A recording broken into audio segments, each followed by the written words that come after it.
ദൈവനാമത്തിന് മഹത്വമുണ്ടാകട്ടെ.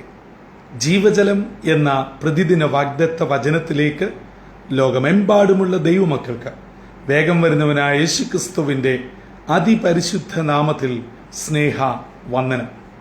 ഇന്ന് 2024 സെപ്റ്റംബർ മാസം 19-ാം തീയതി വ്യാഴാഴ്ച. സ്വർഗത്തിലെ ദൈവത്തിന്റെ അളവറ്റ കൃപയാൽ നാം ഏവരും ഒരു പുതുദിനത്തിലേക്ക് പ്രവേശിച്ചിരിക്കുന്നു. ഈ ദിനം സന്തോഷത്തിന്റെയും അനുഗ്രഹത്തിന്റെയും നന്മയുടെയും ദിനമായി തീരട്ടെ എന്നുള്ള പ്രാർത്ഥനയോടെ ഇന്നത്തെ വാഗ്ദത്ത വചനത്തിനായി ഒരുങ്ങാം. ഇന്ന് ജീവജലത്തിൽ കൂടി പ്രോമിസ് വേഴ്സായി നമുക്ക് ലഭിച്ചിരിക്കുന്നത് യിരെമ്യാ പ്രവാചകന്റെ പുസ്തകം 20-ാം അധ്യായം 11-ാം വാക്യം.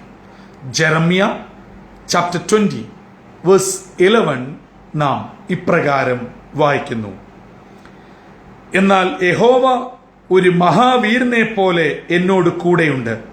ആകയാൽ എന്നെ ഉപദ്രവിക്കുന്നവർ ഇടറി വീഴും, അവർ ജയിക്കയില്ല. അവർ ബുദ്ധിയോടെ പ്രവർത്തിക്കായികയാൽ ഏറ്റവും ലജ്ജിച്ചു പോകും, ഒരിക്കലും മറന്നുപോകാത്ത നിത്യ ലജ്ജയോട് തന്നെ. യിരെമ്യാ പ്രവാചകൻ ദൈവം നൽകിയ അരുളപ്പാട് ഒട്ടും മറച്ചു വെക്കാതെ ഇസ്രയേലിനോട് ദൈവം ചെയ്യാൻ പോകുന്ന ദൈവത്തിന്റെ കോപം എന്താണെന്ന് വെളിപ്പെടുത്തി. ഇത് ദൈവാലയത്തിന്റെ പ്രധാന കാര്യവിചാരകനായിരുന്ന പശൂർ പുരോഹിതൻ കേട്ടിട്ട് ബെന്യാമീൻ ഗോപുരത്തിങ്കിലെ ആമത്തിങ്കൽ ഇട്ട് പൂട്ടി. അങ്ങനെ ഇതാ പ്രവചനം പറഞ്ഞ യിരെമ്യാവ് ആമത്തിൽ പൂട്ടപ്പെട്ടു. പിറ്റേ ദിവസം പശൂർ പുരോഹിതൻ വന്ന് യിരെമ്യാവിനെ തുറന്നു വിട്ടപ്പോൾ പുരോഹിതനോടായി ദൈവിക ആലോചന പ്രവാചകൻ പറയുകയാണ്: നീ നിനക്ക് തന്നെയും നിന്റെ സ്നേഹിതന്മാർക്കും ഭീതി വിഷയമായി തീരും. ശത്രുക്കൾ അവരെ കൊല്ലും, അത് നിന്റെ കണ്ണുകൊണ്ട് കാണും. തുടർന്ന് യിരെമ്യാവ് ദൈവവേലയ്ക്ക് വേണ്ടി ഇറങ്ങിയതിന്റെ പരിണിത ഫലമായി താൻ ഏൽക്കേണ്ടി വന്ന പഴികൾ, ദുഷികൾ, വേദനകൾ, പ്രയാസങ്ങൾ പറയുകയാണ്. തന്റെ കൂട്ടുകാർ തനിക്കെതിരെ പല വിധത്തിലുള്ള ഏഷണികൾ പറയുന്നു. താൻ വളരെയധികം ദുരിതത്തിലായി, ദൈവത്തിന്റെ വേല വിട്ടുപോകാൻ പറ്റാത്ത അവസ്ഥയിലാണ്, താൻ ആകമാനം പ്രതികൂലത്തിലാണ്, ഭീതി വിഷയമായി മാറിയിരിക്കുന്നു, തനിക്കെതിരെ എല്ലാവരും തിരിഞ്ഞു.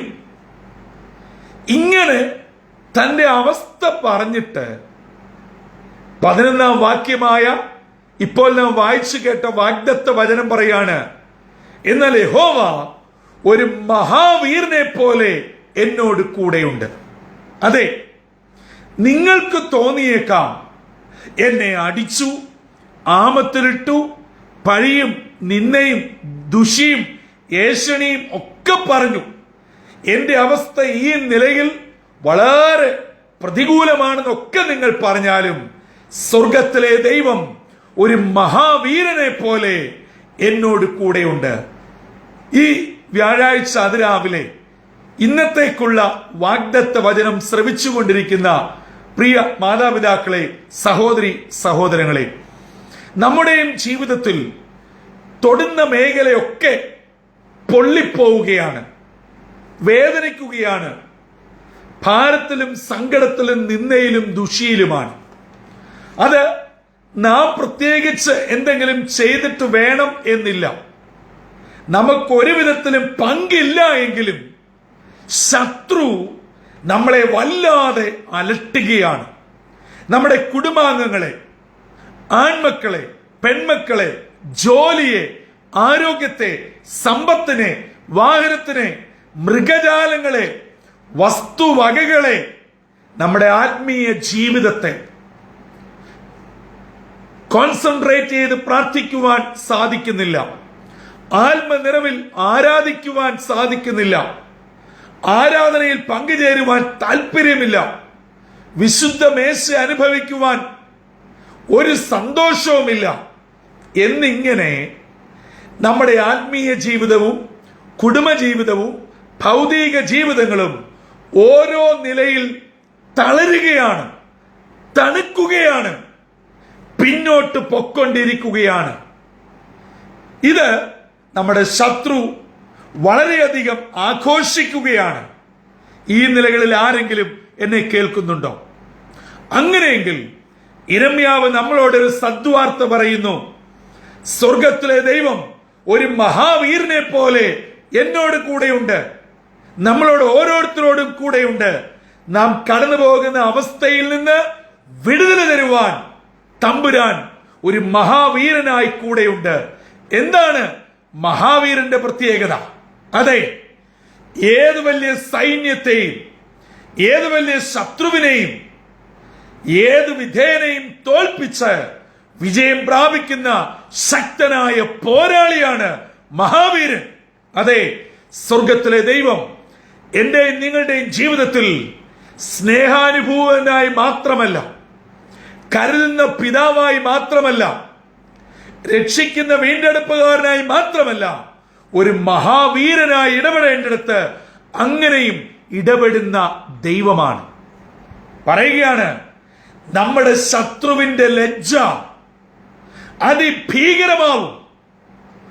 അവർ ബുദ്ധിയോടെ പ്രവർത്തിക്കായികയാൽ ലജ്ജിച്ചു പോകും. അവരെന്തെല്ലാം തന്ത്രങ്ങൾ മെനഞ്ഞാലും മഹാവീരനായി നമ്മോട് കൂടെയുള്ള ഈ സ്വർഗത്തിലെ ദൈവത്തെ ജയിക്കുവാൻ അവർക്ക് കഴിയുകയില്ല. അവരുടെ ലജ്ജ നിത്യ ലജ്ജയായി മാറും.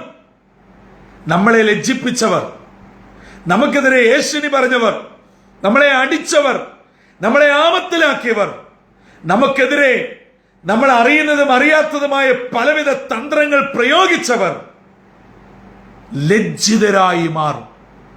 അങ്ങനെയെങ്കിൽ ഇന്ന് പകൽ സ്വർഗത്തിലെ ദൈവം എന്നെ കേൾക്കുന്ന ദൈവജനത്തോട് കൂടെയുണ്ട്. ഈ ദിവസങ്ങളിൽ ചില വിഷയത്തിന്റെ വിടുതലിനായി നിങ്ങൾ പ്രാർത്ഥിക്കുകയാണോ?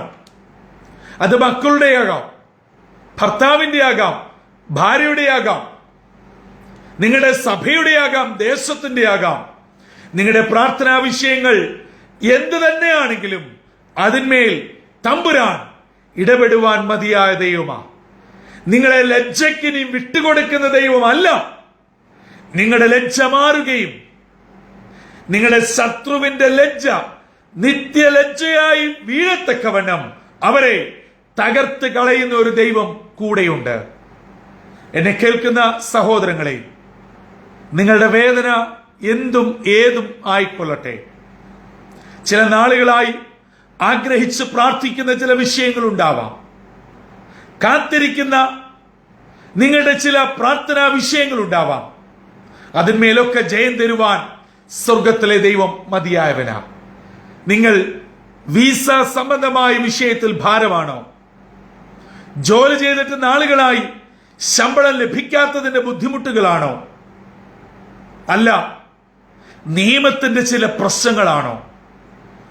കുടുംബപരമായ ചില വിഷയങ്ങളാണോ? ആരോടും പറയാതെ ഒറ്റയ്ക്ക് കടിച്ചമർത്തുന്ന വ്യക്തിപരമായ സങ്കടങ്ങളാണോ? നിങ്ങളെ ഇനിയും ലജ്ജയ്ക്കായി ശത്രുവിന്റെ കയ്യിൽ വിട്ടുകൊടുക്കുന്ന ദൈവമല്ല നമ്മുടെ ദൈവം.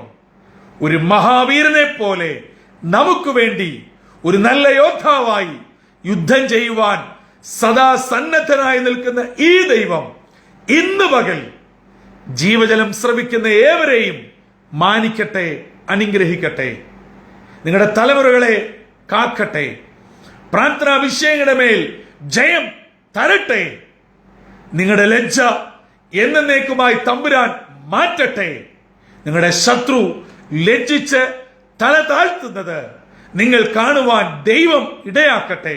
അങ്ങനെ ഒരു അനുഗ്രഹിക്കപ്പെട്ട ദിനം ഇന്നത്തെ വാഗ്ദത്ത വചനത്തിൽ നാം കേട്ടതുപോലെ മഹാവീരൻ നമ്മളോട് കൂടെയുണ്ട്. ഒന്നുമോർത്ത് ഭയപ്പെടരുത്, ഭാരപ്പെടരുത്. ഭ്രമിച്ചു നിൽക്കാതെ മുൻപോട്ട് വെച്ച കാൽ പ്രാർത്ഥനയോടെ മുൻപോട്ട് കൊണ്ടുപോകുക. നിശ്ചയമായും തമ്പുരാൻ നമുക്ക് വിജയവും വിടുതലും നൽകും. അങ്ങനെ കർത്താവിനെ സേവിപ്പാനും കർത്താവിന്റെ ഉത്തമ സാക്ഷികളായി നമ്മെ ആക്കുന്ന ഇടങ്ങളിലൊക്കെ നിലകൊള്ളുവാനും സർവശക്തനായ ദൈവം ഇടയാക്കട്ടെ. അതിനായി നമ്മെ തന്നെ താഴ്ത്തി സമർപ്പിക്കാം, കണ്ണുകളെ അടയ്ക്കാം, പ്രാർത്ഥിക്കാം. ഞങ്ങളുടെ ദൈവമേ, സ്വർഗീയ പിതാവേ, അനുഗ്രഹവും മനോഹരമായ പുതിയ പ്രഭാതത്തിനായി ഞങ്ങൾ അങ്ങേക്ക് നന്ദി കരയറ്റുന്നു. ശത്രു ഞങ്ങളുടെ മേൽ പലവിധങ്ങളിൽ വാടകോരി യേശുവിനെ പറഞ്ഞ് തകർത്ത് ലജ്ജിപ്പിക്കുമ്പോൾ ഒരു മഹാവീരനെ പോലെ ഞങ്ങളോടൊപ്പം കൂടെയിരുന്ന് ഞങ്ങളുടെ ലജ്ജയിൽ നിന്ന് ഞങ്ങളെ വിടുവിച്ച് ഞങ്ങളുടെ ശത്രുവിൽ നിന്ന് ഞങ്ങളെ കരകയറ്റി വിടുതലും അനുഗ്രഹവും വിജയവും നൽകി ഞങ്ങളെ പരിപാലിക്കുന്ന ദൈവമാണെന്ന് യിരെമ്യാവിന്റെ അനുഭവത്തിൽ കൂടെ ഇന്ന് ഞങ്ങളെ കേൾപ്പിച്ചതിനായി സ്തോത്രം. ഈ ദൈവവചനം കേട്ട് പ്രാർത്ഥിക്കുന്നതിന്റെ കുഞ്ഞുങ്ങളെ എല്ലാവരെയും അനുഗ്രഹിക്കണം. വിടുതലിന്റെയും അനുഗ്രഹത്തിന്റെയും നന്മയുടെയും ദിനമാക്കണം. ഇന്ന് ഞങ്ങളുടെ ഗമന ആഗമനങ്ങളെ തമ്പുരാൻ സൂക്ഷിക്കണം. സ്വർഗീയ നന്മകൾ കൊണ്ട് പൊതിയേണം. യേശുവിൻ നാമത്തിൽ അപേക്ഷിക്കുന്നു, കൃപയോടെ കേൾക്കുമാറാകണമേ. ആമീൻ, ആമീൻ, ആമീൻ. പ്രിയ ദൈവമക്കളെ, ഈ ലോകത്തിന്റെ സെക്യൂരിറ്റി ഗാർഡോ CCTVയോ ആധുനിക സജ്ജീകരണങ്ങളോ സെക്യൂരിറ്റി സിസ്റ്റംസോ ഒന്നുമല്ല നമ്മുടെ കൂടെ ഉണ്ടെന്ന് പ്രോമിസ് ചെയ്തിരിക്കുന്നത്. നമ്മുടെ സൃഷ്ടിതാവും പരിപാലകനും ഉടയനുമായ ദൈവം ഒരു മഹാവീരനെ പോലെ എന്നോടും നിങ്ങളോടും കൂടെയുണ്ട്. ആ ദൈവം ഇന്നത്തെ ദിനം നമ്മെ ഏവരെയും പരിപാലിച്ച് അനുഗ്രഹിച്ച് ഒരു ജയജീവിതത്തിന്റെ ഉടമകളാക്കി കർത്താവിന് വേണ്ടി നിലകൊള്ളുവാൻ ഇടയാക്കട്ടെ. ഈ ദിനം എല്ലാ അർത്ഥത്തിലും സന്തോഷവും നന്മയും ദൈവകൃപയും നിറയുന്നതായി തീരട്ടെ. കർത്താവിന്റെ അനുഗ്രഹിക്കപ്പെട്ട മുന്തിരിത്തോട്ടത്തിൽ നിന്നും brother Santhosh Kodukulanji. God bless us all.